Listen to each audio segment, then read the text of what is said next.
All right, so there are, two readings, one from Deuteronomy 8 and one from Luke 12.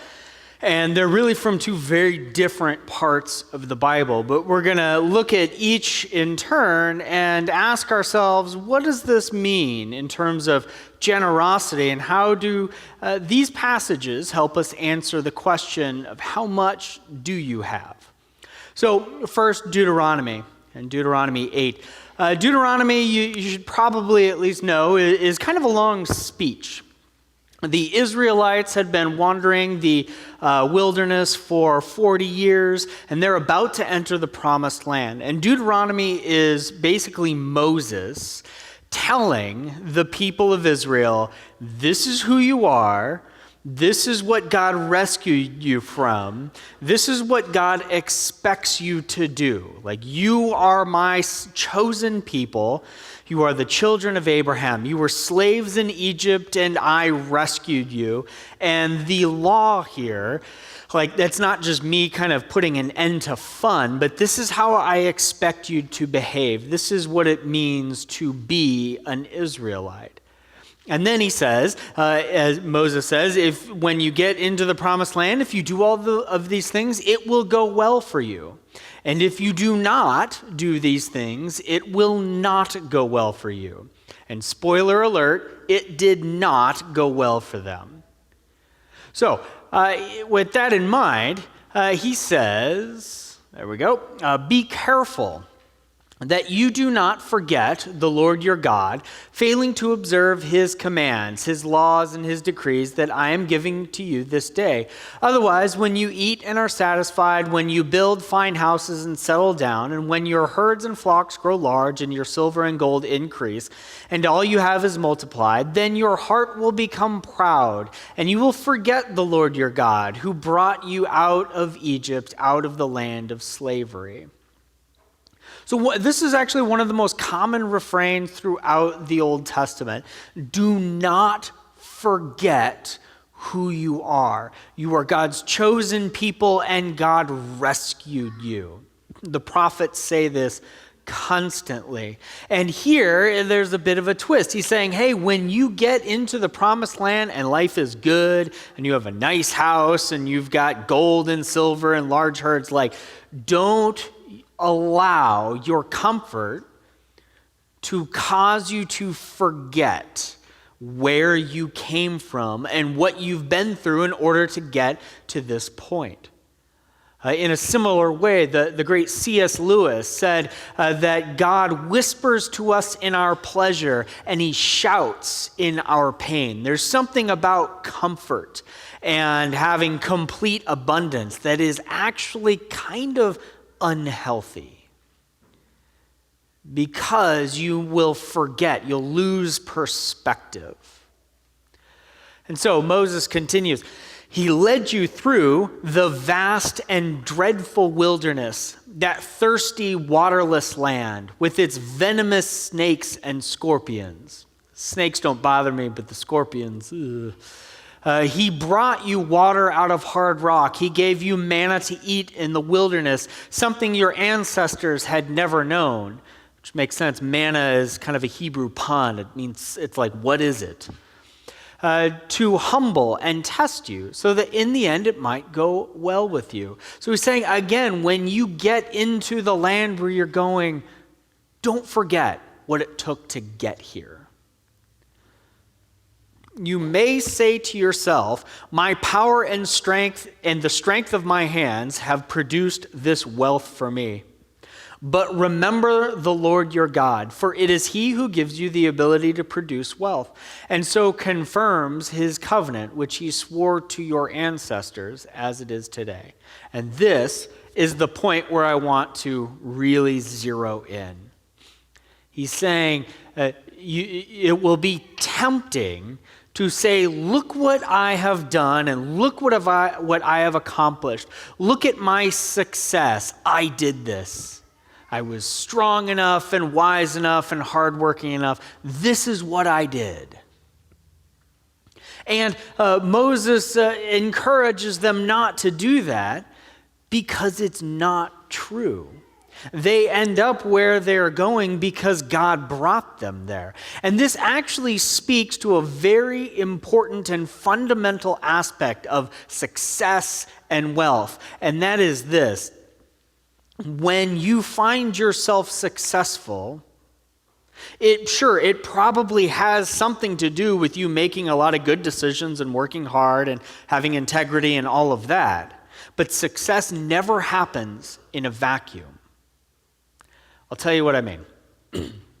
There's this fabulous book, came out a bunch of years ago now, called Outliers by Malcolm Gladwell. And he's talking about success and what factors contribute to success. And he uses one example that has really stuck in my mind. He suggests, and he builds a good case for it, that Steve Jobs and Bill Gates, the founders of Apple and Microsoft, were so successful in part, and a significant part, because they were both born in 1955. You may say, that makes no sense. But it makes perfect sense. If you were born in 1955, it means you came of age right around the time that computers were becoming useful and actually developing into solutions that you could use, at least in a business context, day in and day out. But it was the early period still. And if you were born in 1955 or thereabouts, and you came of age when computers were becoming useful, and you were part of a family or you somehow had access to resources to start getting to know and enjoy and learning the ins and outs of computers and hardware and computer programming, then by the time you entered college and then the workforce, you were going to be light years ahead of everybody else. And as computers obviously took off, especially mid-late 70s and on, it meant that you were right at the crest of that wave as it was building. And that is exactly what happened with Steve Jobs and Bill Gates. They both had access to computers, and Bill Gates especially learned to love computer programming way before his peers. So sure, they worked really hard, and they were very smart. They were visionaries. I would say that they had a lot of integrity, but we know that especially in those early days, not really the case. But they were also in the right place at the right time doing the right things. So they were obviously incredibly successful. But they were in part successful for reasons that they had no control over. We might say, in one sense, it was just a game of chance, and they won. I'll give you a personal example. As many of you probably know, I was born in Southern California, and my dad actually worked at the Coca-Cola plant in Anaheim, like just that way a little bit. You can drive by it. He got that job from a friend of his. After he had been a florist, because his dad was a florist, and that's how they kind of grew up. But he got a job because he needed it. I think they had me, and then he dropped out of college and had to make money. So the only job that he could get was as a night shift trash man on the loading docks at the plant just down the street. College dropout, all that good stuff. His supervisor noticed that he was incredibly hardworking, and he was a man of integrity. There were some issues that came up that apparently he was willing to address. And so his supervisor, his manager, actually decided to take a chance. So what started as a career of a night shift trash man on the loading docks ended like 5 or so years ago when he retired as a vice president of Coca-Cola. He worked hard. He's very, very people smart, a man of great integrity. I've heard some of the stories of the things he had to deal with, and he made a lot of really good decisions. But I can't help but wonder, What if his friend didn't work there? What if the supervisor was kind of checked out, and when I don't know all the details, but when he had to blow the whistle on something, what if nobody cared, or they just fired him? Like, then that story changes fundamentally. Like, sure, he's hardworking. There's no guarantee that he would have been nearly as successful. So this is what Moses is getting at, and what I want to impress upon you today as we are looking at the question of how much do you have, is that first off, whatever you have, and by the way, you are living in Orange County in 2019, doesn't matter how much you have relatively, you are some of the richest people in the history of the world. That whatever you have sure may be at least in part the result of hard work and integrity and talent and intelligence, but your success, I guarantee you, did not happen in a vacuum. And what some people might just say, chance played out in a certain way, I think we can definitively say that God and the story that he is telling through your life started in a certain way. You were born to a certain family, born under certain circumstances. You learned some things as you were growing up. God has brought you to a point where you can flex what you have and become successful as a result. Success in that sense is not entirely your fault. And that's an uncomfortable reality for modern Americans. We like to pride ourselves on being really smart and working hard and therefore being super successful. Failure is kind of a different thing. Like, sure, you can fail by chance. You can work hard and do all the right things and then just fail. But I think a lot of times failure can be just the result of your own decisions. Like, I can sink my career in probably one Facebook post.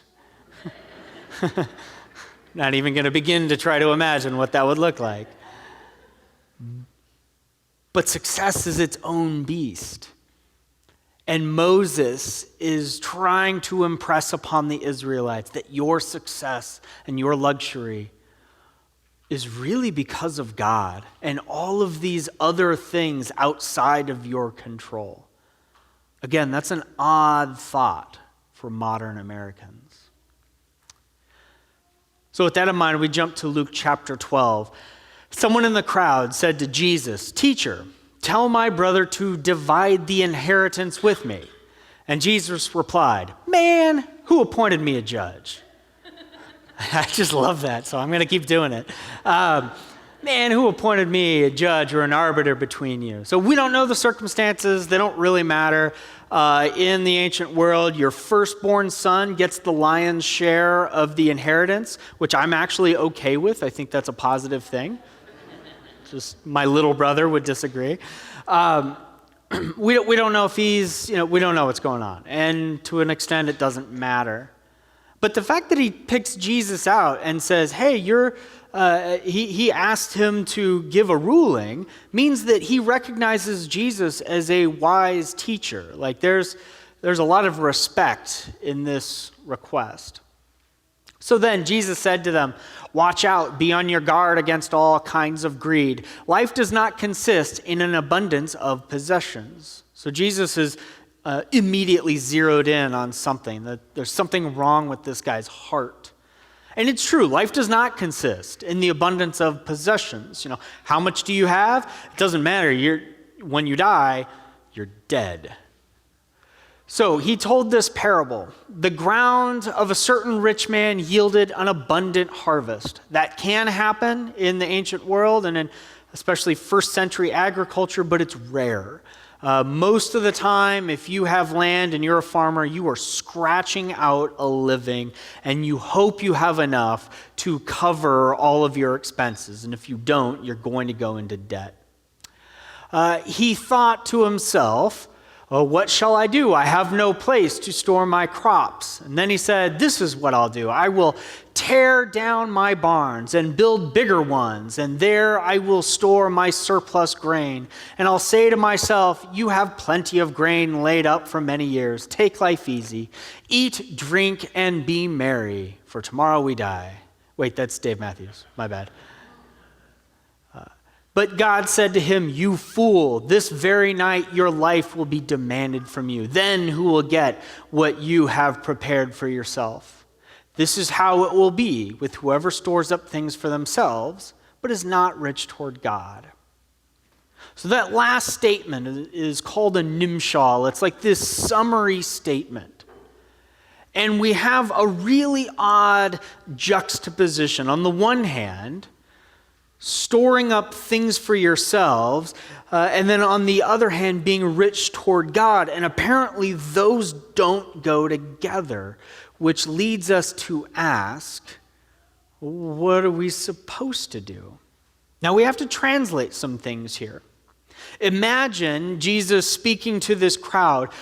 The majority, if not the vast majority of the people to whom Jesus is speaking live hand to mouth. They are day laborers. If they cannot get work for that day, they will likely not eat, and neither will their family. They are hungry, living on the edges of subsistence. If you work on land and you live on land as a farmer, you could be a tenant farmer. So it belongs to somebody else, and whatever the land produces, you owe back like up to 30 or 40%, which means, again, you are scratching out a living. And if you own the land, you better hope that yield is enough. And plenty of times it's not. They don't have the technology. So he is telling this to a people who are starving, and in a culture where it would be expected that that you would share. So if you aren't able to get enough money to feed yourself and your family, but like somebody who lives just down the road from you, they had a really good day or a good couple of weeks, it would be expected that you would share. You're all in this together, which is a very strange idea for Americans who pride themselves on being self-reliant. So now think about that. You're starving. Dad didn't work yesterday, so you didn't get anything to eat. And you hear the story about a guy who has this huge harvest, and he keeps it all for himself. That is offensive. That is greedy. And it goes against what it means to have more than enough. Now, some of you may be saying, well, that sounds like communism or socialism, and I'm not advocating for communism, socialism, or capitalism. I think the kingdom of God operates on a totally different level. But when we once again approach the question of how much do you have, I think we start to realize that maybe that's the wrong question. Because whatever I have is by the graciousness of God. Maybe I worked hard to get it, sure, but there were circumstances way outside of my control, ordained by God himself, that allowed me to get to that point. And greed and storing things for myself and refusing to share and be generous is actually poison to my heart. And in this parable, Jesus is encouraging us, be rich toward God, share in the abundance that you have. Now, does that mean give absolutely everything away? Not necessarily. You've got people to provide for. There is a certain wisdom to which we are called to live, and that includes with what God has given us. But we would be horribly deceiving ourselves if we looked at the things that we have and said, you know what? This is all mine, and I deserve it. When it's actually a generous and gracious gift from God beyond our control.